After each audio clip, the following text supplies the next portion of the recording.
Ladies and gentlemen, the President of the United States, Donald J. Trump.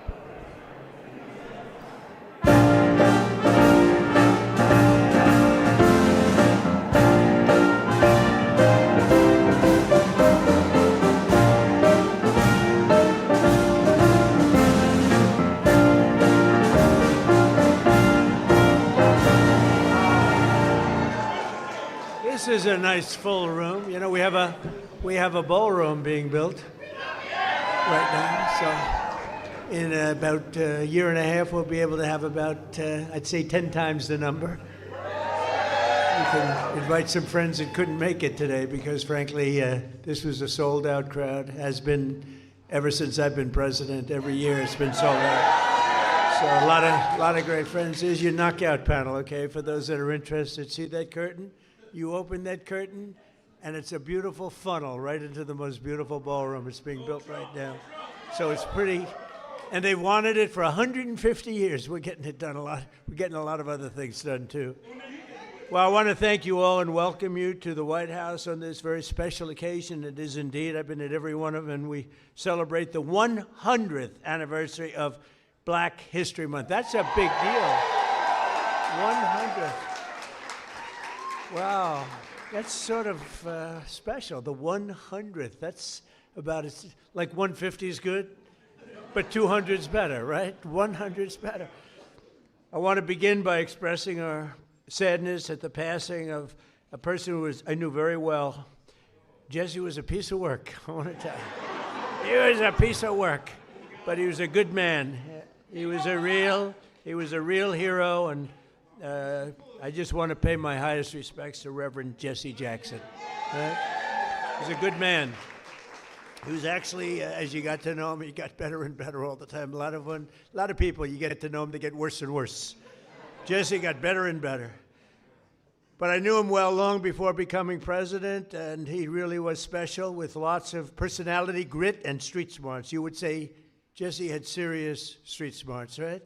A very important ingredient to life, I will tell you. He was gregarious and someone who truly loved people and a force of nature. He was somebody that we're going to greatly miss. And on behalf of everyone here today, I know you join me in sending our condolences to the entire family.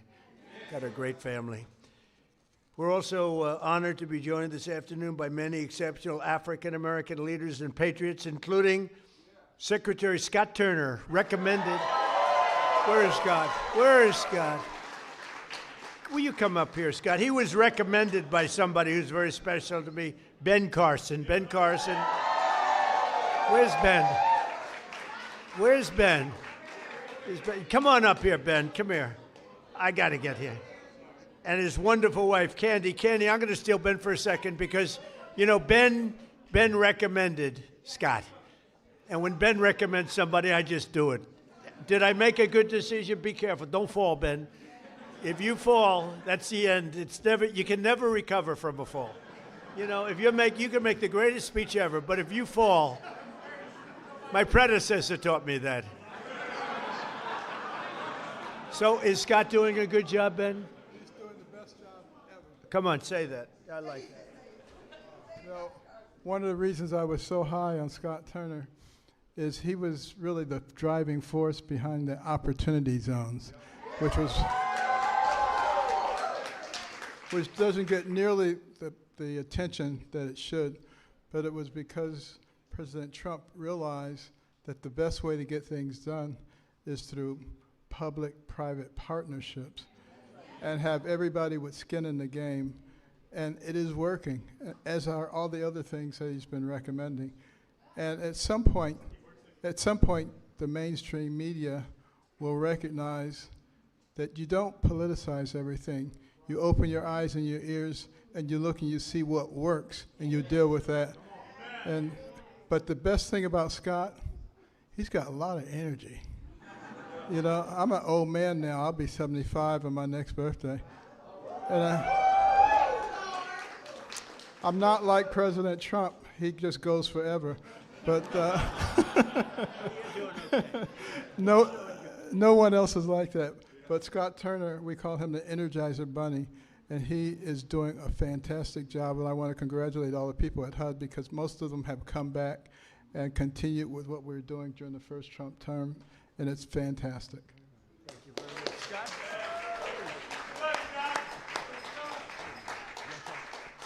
Well, just very briefly, thank you, Mr. President. We are so grateful for your leadership and for your heart for America. And Dr. Carson, who is a tremendous just leader, servant leader, and been a great mentor to me.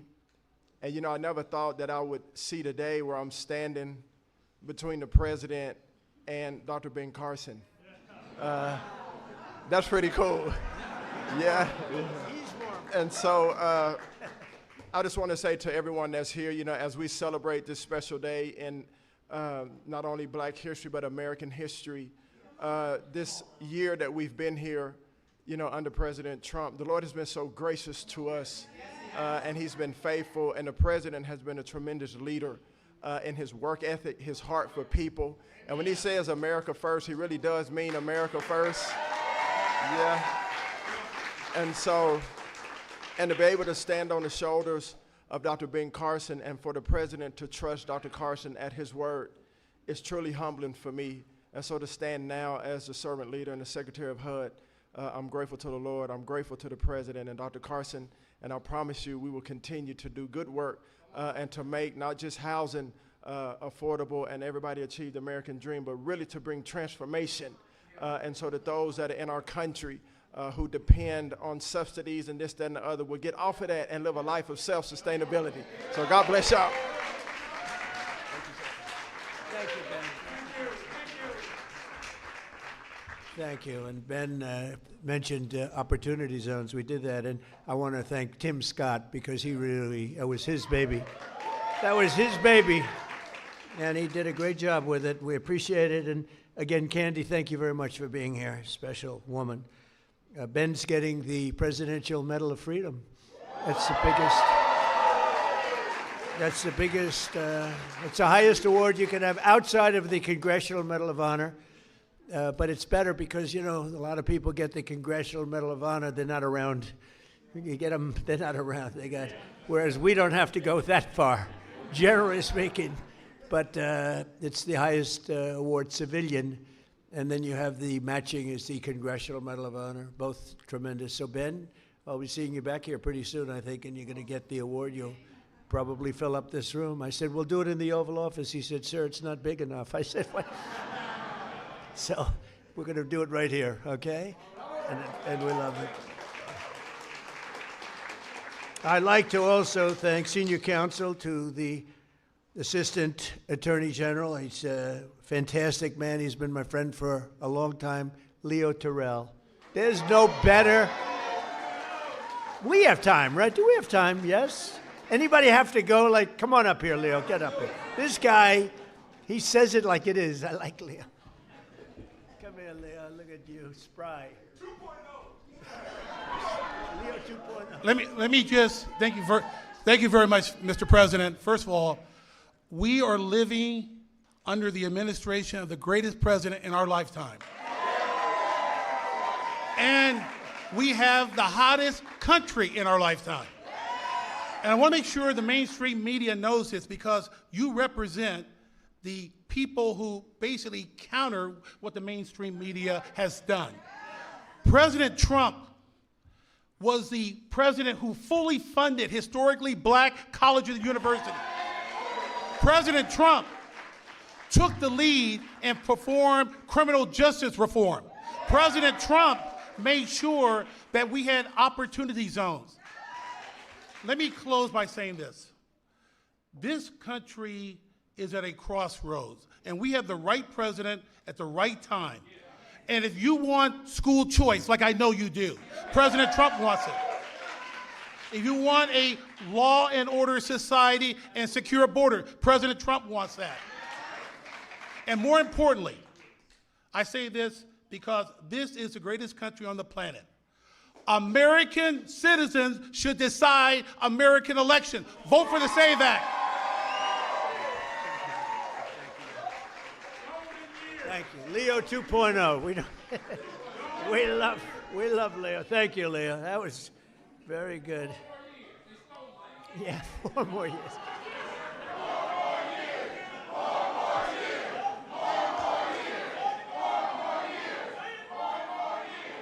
Anyway, so he's a special guy. I watched him on Sean Hannity a long time ago. He used to be a Democrat, you know. Leo was a Democrat. That's a long time ago, right? Can you imagine you were a Democrat? I can't imagine it. You'd see him with Leo 2.0 up in the hat. We love him. He's a great man, actually. General Counsel for the Department of War, Earl Matthews. That's a big deal. Thank you, Earl.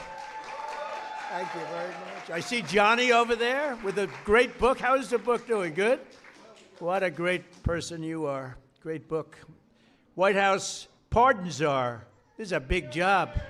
This is a big job. Alice Johnson. Alice? Where's Alice? What a sweetheart.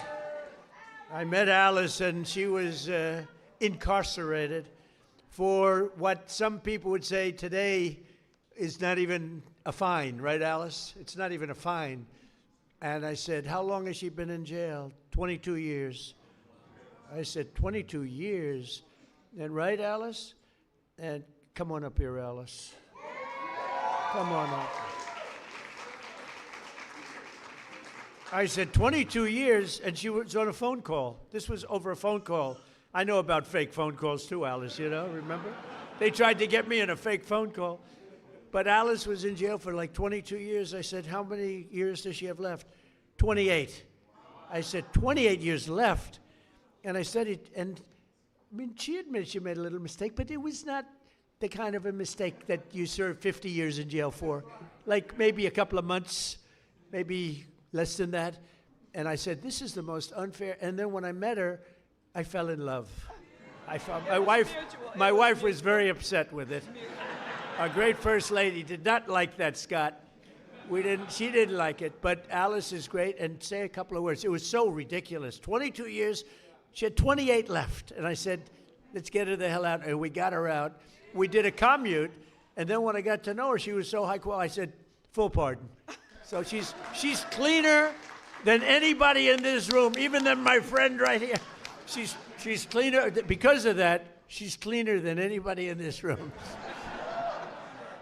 Thank you, Mr. President. The feeling was mutual. I fell in love with this man, with his heart for this country, with his heart to really bring America back to the form of greatness that it deserved. And that's exactly what he has done. My story is truly a Joseph story. This president right here, President Donald Trump, brought me from the prison pit to the White House.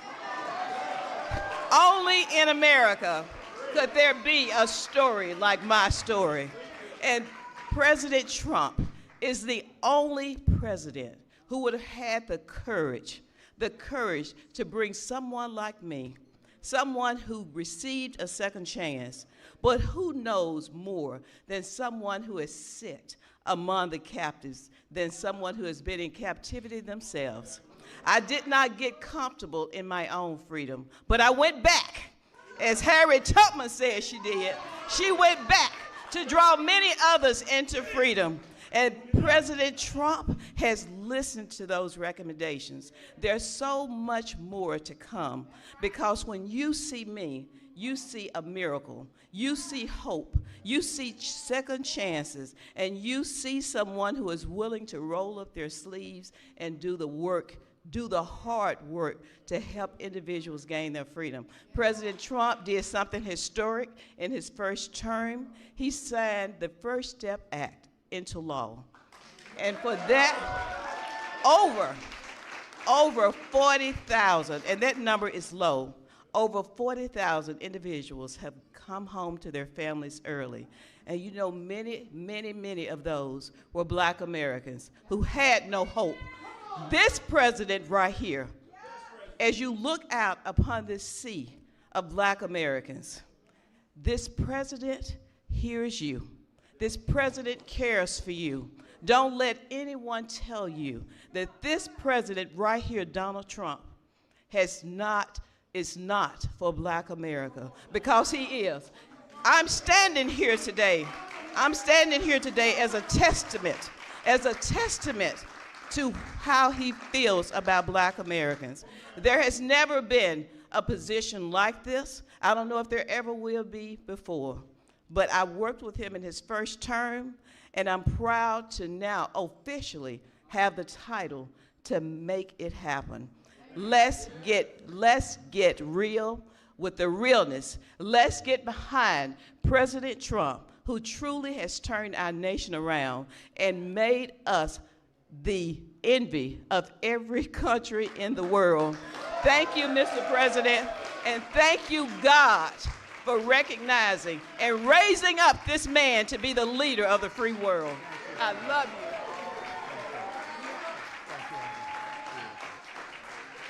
She's a great woman.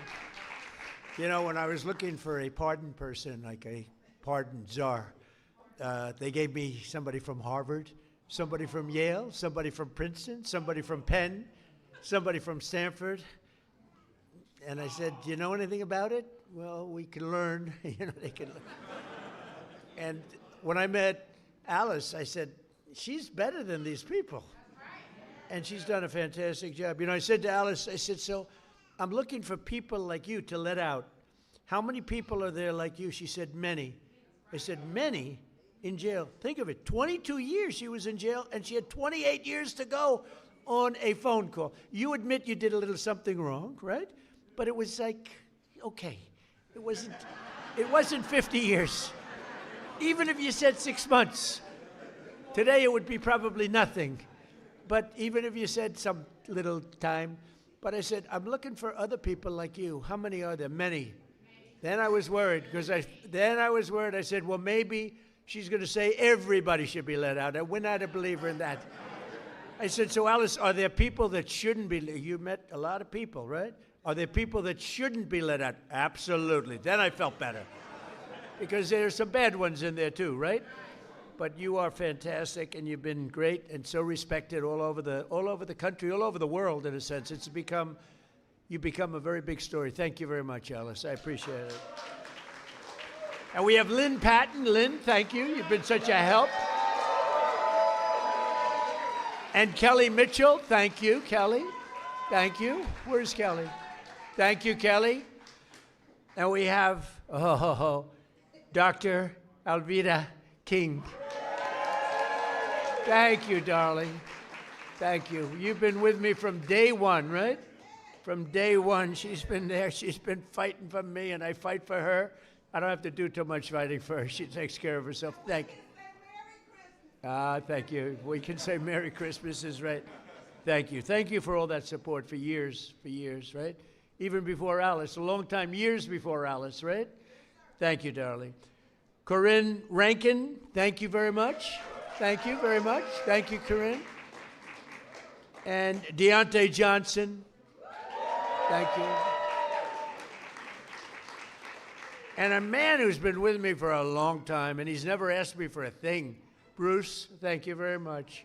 Bruce Lavelle, thank you very much. I wasn't sure if they had your name down here, Bruce. I was going to mention you anyway, okay? But they had your name. They did a job, finally. They always leave a lot of names out, and that bothers me. Like I see Scott Bessent, his name was left out. First time ever. Look at Scott. I'm looking for his name. I'm looking for his name. I said, I bet he's the greatest Treasury Secretary we've ever had. I think how's the economy doing, Scott? Good? The best. It's really, people are going to see, and watch the State of the Union. We're going to be talking about the economy. We inherited a mess, and now we have prices way down. We have energy way down. Gasoline is now breaking $2 a gallon in many places, and it's been actually amazing, but Scott's fantastic. I don't want to forget to mention him. I'd be in big trouble. All of a sudden, the economy would turn bad on us. I'd say, what happened? It was Scott. Thank you, Scott. And Secretary Lori Chavez de Reamer. Lori, thank you very much.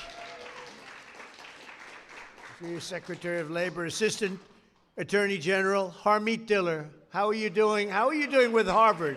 How are you doing with Harvard? You know, Harvard's extremely discriminatory, unfortunately. and it's working good. Harmeeta's on their trail, right? Good, good. You keep suing them. The hell with them. I like the historically black colleges and universities, which I saved. Leo 2.0 said it, but which I saved. We saved them. They had no funding, and every year they'd come back, and I got to know some of the heads, and every year they'd come back, and after my third year, first term, I said, you guys keep coming back. Why do you keep coming back? He said, we have to come back every year. For years and years, they had to come back. And one of them said, one of the heads, a great guy, said, they make us feel like beggars. We have to come back. I said, I'm going to get you long-term financing, and I got it for them. And I said, the only bad thing, I'll never see you guys again. I haven't seen too many of them. But we took care of the historically black colleges and universities, right? And it was a great thing to do. And so many others are in the audience that are just friends of mine. I look at them, so many. But if I introduce all of you, we're going to be here a long time, and that's unacceptable. Not only are we celebrating the century of Black History Month, also, as you know, this year we'll also be celebrating the 250th anniversary of our nation's founding. And the good thing, when they cheated on the election, they made me wait 4 years, and because I waited 4 years, I get the 250th year.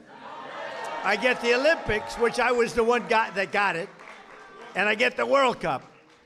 So I got the World Cup, and I said, you know, it's too bad before all this nonsense took place.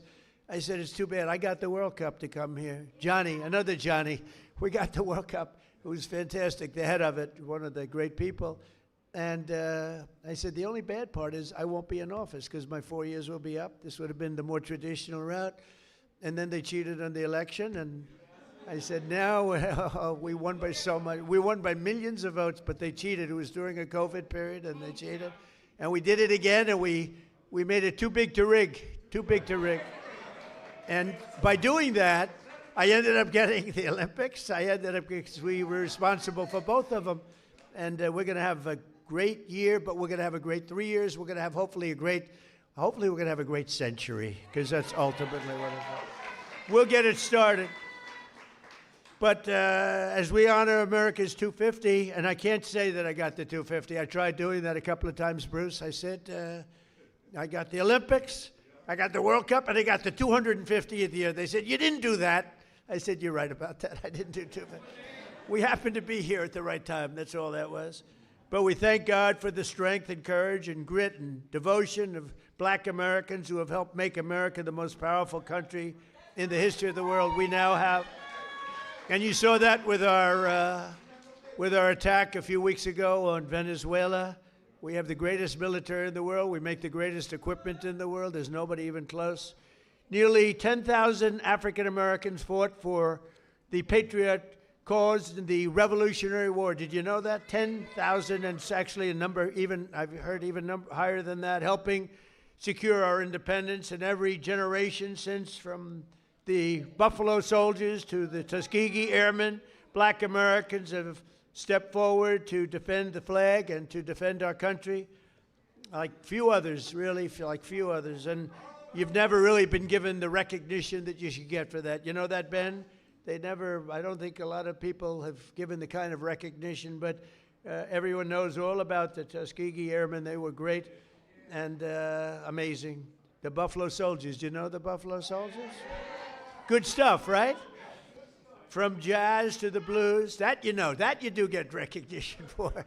Jazz, the blues, from rock and roll to rap, black artists like Chuck Berry, Muddy Waters. How about Nicki Minaj? Do we love Nicki Minaj? Right? I love Nicki Minaj. She was here a couple of weeks ago. She's so beautiful. Her skin's so beautiful. I said, Nicki is so beautiful. Her nails are like that long. I said, Nicki, are they real? She said, she didn't want to get into that. But she was so beautiful and so great, and she gets it, you know, more importantly, frankly, she gets it. But black leaders from Frederick Douglass to Martin Luther King, right?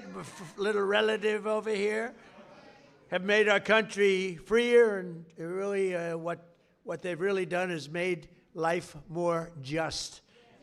And black athletes have inspired billions around the globe, from Sugar Ray Robinson, Sugar Ray Leonard also, by the way, great, what a great fighter. Muhammad Ali, who was a friend of mine. I put a picture of myself and Muhammad. It was another piece of work. You talk about a piece of work. But he could fight, couldn't he, huh? Mike Tyson, boy, I tell you, Mike has been loyal to me. Whenever they come out, they say, Trump's a racist. You know, it's like a statement. Trump's a racist. Mike Tyson goes, he's not a racist. He's my friend. He's been there from the beginning, good times and bad. But Mike Tyson's a great guy, and he was so loyal, always been loyal. And Herschel Walker, speaking about loyal, how good a football player was Herschel? Herschel Walker, now he's ambassador to the Bahamas. I don't know, Bahamas, Bermuda, is he Bahamas, whatever. It's nice, a nice place. You'd like that, Bruce, wouldn't you? Bruce wants it. And a guy I became really, he liked Trump, Jim Brown. He was tough. He'd come in, he was very silent. He was silent but deadly. He'd come in and he'd look at people, and if he didn't like them, he'd just look at me and he'd go, no good. He wanted to rip their heart out. I would say there can't be a greater football player than Jim Brown. By the way, Lawrence Taylor, great friend. The great Lawrence Taylor, the greatest defensive player probably in the history of football. He's a great friend of mine. But I'm longer off the tee than him. You know why? Because I take the club back further. He takes the club back this far, and he hits it 200 yards. When you can do that, you're strong. He is a great guy, I'll tell you that. And all of this is a part of the legacy that we celebrate on July 4th, 2026, because Black History Month is really all about American history.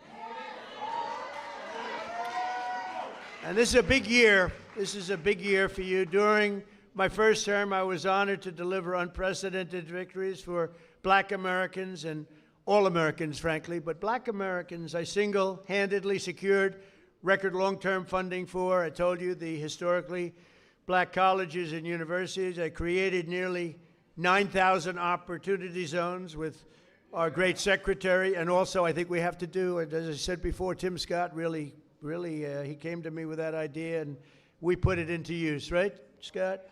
And I signed historic criminal justice reform into law. We got criminal justice reform. Just so you know, for 30 years, you, more than any other group of people, has been trying to get criminal justice reform, and they couldn't do it. And a group of people came to my office, and they asked me to do it. They couldn't get it. They needed 5 conservative votes in the Senate, and conservative was 5 conservative white votes in the Senate. And of the 5, all 5 of them were totally against, and I called them up, and they were great. They were great. And one of them was Senator John Kennedy, to be honest with you. He was not in favor of it, and I spoke to him, and he was 100%. He's a great senator, a great guy, and you know that he was a tremendous help. So we got criminal justice reform done and approved, and nobody thought it could be done.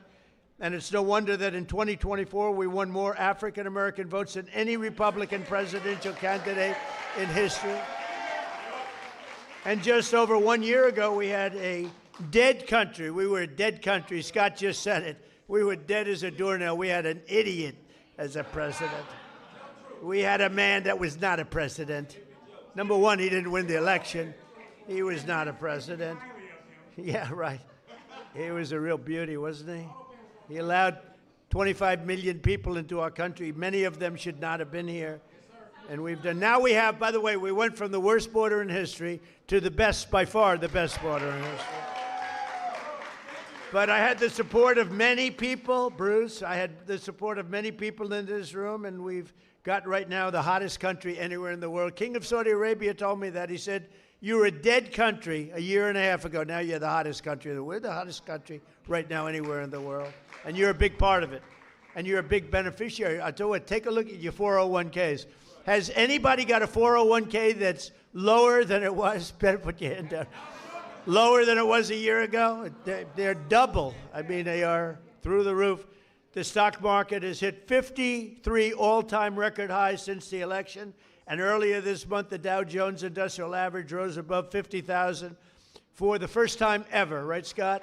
First time ever. And also, you know, they don't talk about this, the S&P broke 7,000. So when I got elected, they said, for the S&P to break 7,000 within 4 years would be a great achievement for the president. And for the Dow Jones to break 50,000 would be a great thing, but it's not possible. They were talking about in 4 years. Scott, they said in 4 years it would not be possible to break 50,000 or 7,000 under these two very important, call them a metrics. And you know what happened? We broke it before the end of my first year. So, right? So we did something. So they said we couldn't do it in 4 years. We did it in 1 year. More Americans are working today than at any time in American history. So we have more Americans right now working than at any time. And you know, when I say this stuff, I get the fake news back there, a lot of it. Thank you. I agree. Sometimes we have to be very careful because they actually go and it's not pretty, Leo. We have to get Leo and the DOJ involved. But think of that, Leo, think of that. More Americans are working today than any time in history. And since I took office, African-American employment has increased by 182,000, the highest ever. Jobs. 182,000. Nearly 500,000 black Americans have rejoined the labor force since we took office. 500,000 wages for workers have increased $1,000, $2,000, even $3,000, and even sometimes, in some cases, $5,000 a year. That's faster than inflation. So wages have gone up at a much faster clip than inflation. We took over the worst inflation in the history of our country. They say 48 years or 49 years. I said that, you know, I said inflation under Biden has went up more than at any time in the history of our country. They said, he's not right about that. It's 49 years. I said, all right, I'll accept that too. Actually, I think it sounds worse, Harmeet. I think for some reason, because when you say the worst ever, but when you say the worst in 49 years, I'll take that, right? The fake news got me on that one. I think I was right, by the way, but I'll accept 48 or 49 years. But for the first time in many years, 100% of all net job creation is going to American-born citizens. Think of that, 100%. And in the last administration, it was going mostly to illegal aliens that came in, many of them murderers and others. Last summer, we passed the largest working-class tax cuts in the history of our country. That includes no tax on tips, no tax on overtime, no tax on Social Security for our great seniors. And you're going to see that. You know, it just kicked in on January 1st. You're going to see tremendous results, and they're already seeing it. And I think we're going to have GDPs. We're going to have numbers that nobody's ever seen before, Scott. Joining us this afternoon, and really somebody that is fantastic, Annetta Bradford. In 2019, Annetta and her husband opened an incredibly successful coffee shop in Arkansas named Hebrews 11:1. That's an interesting name. No one thinks that the no tax on tips matters. Well, it does matter, and it mattered a lot to Annetta. And she was able to grow her business just in a short period of time and hired more employees. And she's making a fortune. I'd like you to give some of the people in that room some of that money, Annetta. You should make it a lot. Annetta, come in. Arnetta, come. Where are you? Arnetta, come on up here, Arnetta. Come on up. Hi, darling. Please, let me move that down. I can't do anything first but say to God be the glory. Amen. I have no business being here other than him having me here. And so, yeah, I'm not going to do it. I'm not going to preach. I'm going to settle myself. Thank you so much for inviting me and having me here. It's such an honor to be here today. Hebrews 11:1. People ask me all the time, why did I even open a business? Why did I even call it Hebrews 11:1? Hebrews 11:1 is my very favorite scripture. Now faith is the substance of things hoped for and the evidence of things not seen. That scripture has walked with me, it had grown me from a little girl on up. Not having no longer my mother here, no longer having my father here, my husband not having his mother and his father here. We opened Hebrews 11:1 with no funding, no money, no big family investors, no business loans, didn't have great credit. It was us and faith in God. That was 7 years ago.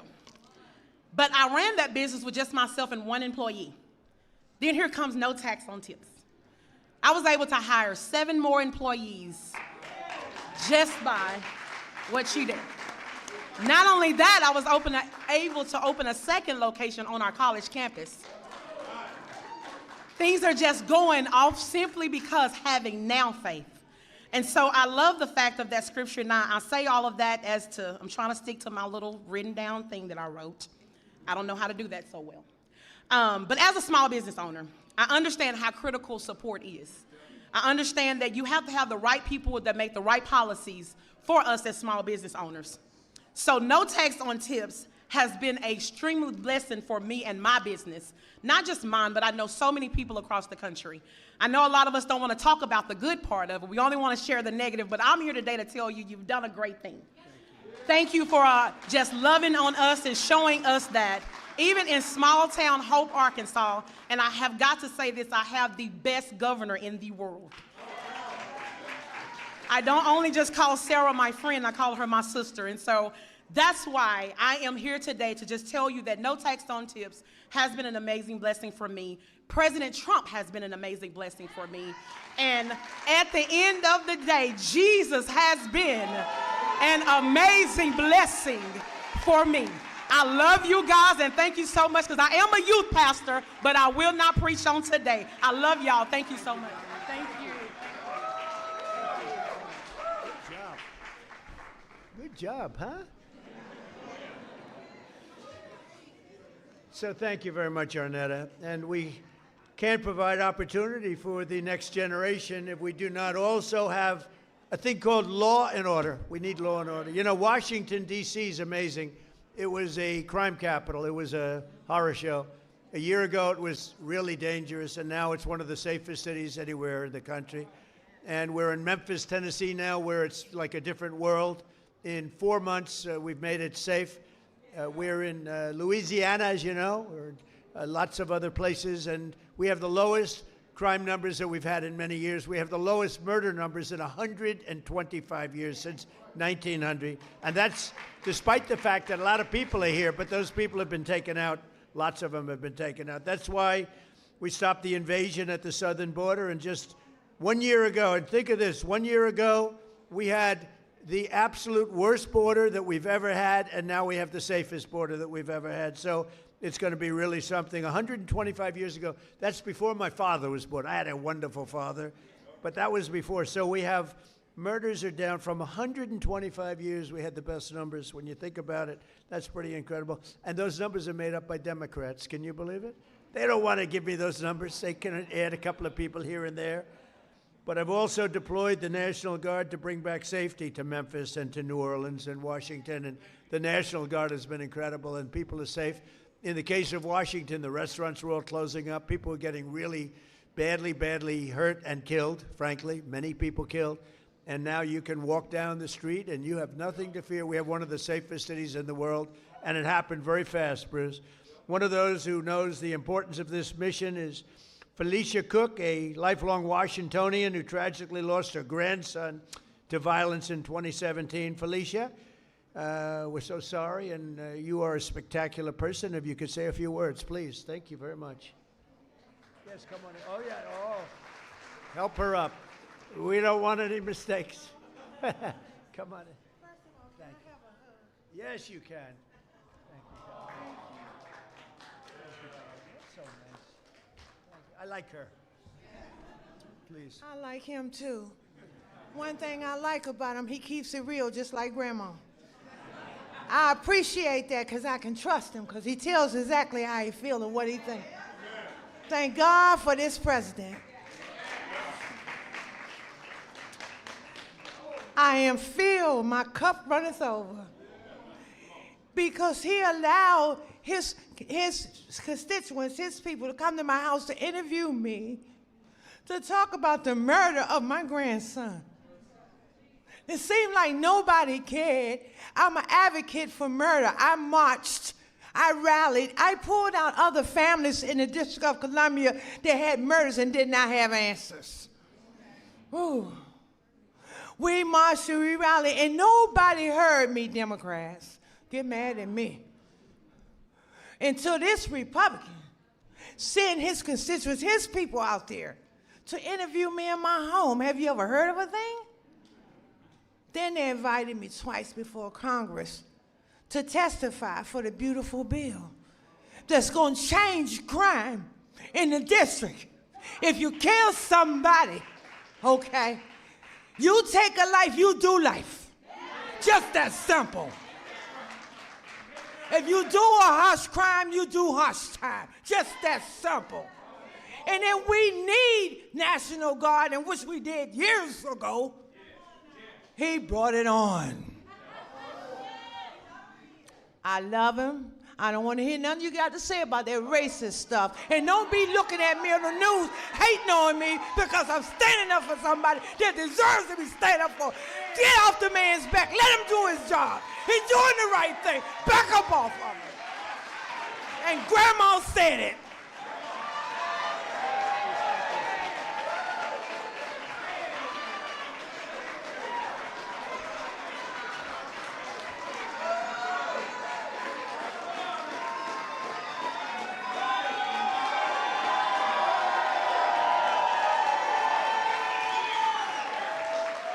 Wow.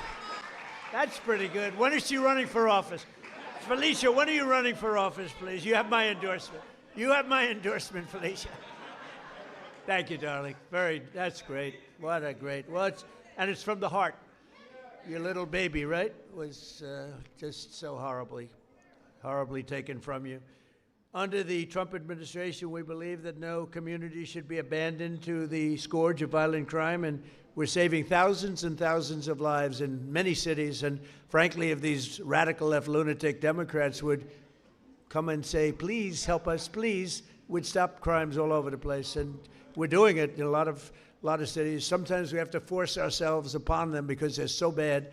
And I don't even think they realize what's happening to their cities and their towns. But every town that we go in, every city that we go in, like Washington, Felicia, you feel much safer now, totally safe. You can walk to a restaurant. The restaurants were all closing. Now you can't get a restaurant. The bad news is you can't get into a restaurant. But it's a great thing to see what's happening in Washington. It's like it's a hot place, and hopefully people will be coming in record numbers. And it's been, well, I know we need a little help. You need help in Atlanta. He just said, you're right, Atlanta, we could take care of Atlanta. I'll tell you what, you ought to get them to call me. We could take care of Atlanta so fast.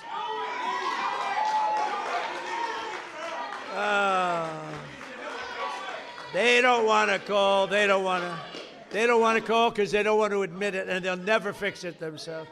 Don't forget, we move people out. We don't just go in and, be tough guys. We move people out. We take career criminals and we get them out. We bring them back to the country from where they came. And think of it. 90% of the crime is caused by 2% of the people. Think of it. So when you get the criminals out, you solve a lot of problems. Another way that we're fulfilling our duty to the next generation is the single biggest thing that's happened having to do with schools and education. It's called school choice in our great, big, beautiful bill. Our beautiful bill, which really covers 4 years. We put it all together. That's why we call it the great, big, beautiful bill. This will help millions of African-American children and ensure that no child is condemned to a failing government or a horrible school. And we have a person here who's fantastic on this subject. Greta, would you please come up? Please, Greta, come on up. Thank you. And her beautiful daughter. Thanks, Greta. Thank you very much. God bless you. Happy to meet you, darling. Well, I ditto, to God be the glory.